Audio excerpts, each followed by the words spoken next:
तुम्ही शेती किती वर्षांपासून करताय? त्यांचा भाजीपाल्याचा व्यापार होता शिंदे. किती वर्ष केला तुम्ही व्यापार? 25 वर्ष व्यापार केला. व्यापारामधून मग शेती कधी वळले तुम्ही? हे व्यापार करीत होते आणि मी घरी गाया सांभाळायच्या, पोरं सांभाळायच्या आणि फक्त ठोक माल करायचं. नंतर मग असं वाटलं का वेगळं करावं काहीतरी. वांगे लावले पहिल्यांदा, 5-6 वर्ष झाली असं. बर, कुठे लावले ते? 17 किंवा 17. मग? तर ते वांगे लावले ना, त्या वांग्यांना म्हणजे इकडून भांडवल पुरवायचे. 1000 रुपयाचं जर औषध आणलं हा, तर 1000 रुपयाचेच वांगे काढायचे आणि तेवढे विकायचे.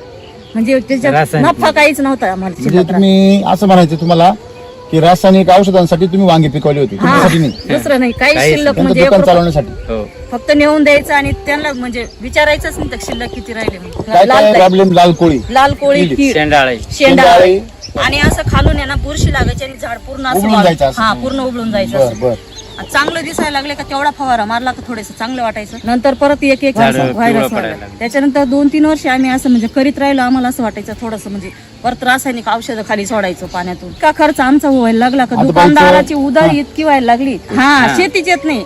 आणि त्याच्यानंतर कोरोना आला. कोरोनाच्या वेळेस मग असं वैताग आला, हे म्हण तू आहे ना आता शेती करू नको, डायरेक्ट गाया घे, जे मकाळ कर आणि चारा कर आणि गाया घेऊन गाया बर. सांभाळून दूध डेअरीला घाल, दुसरं काहीच करू नको. बर बर. शेती करायची हा, नाही. हा. हे सगळं आदबाईचं काम आहे म्हणून 10-10, 11-11 पंप मारायचे. त्याच्यानंतर मग कंटाळा आला मला, म्हणजे ते स्प्रे मारून मारून गाय- पाय दुखायला लागली आणि बर. गाया ठेवल्या. मग गाया दूध घालायचं.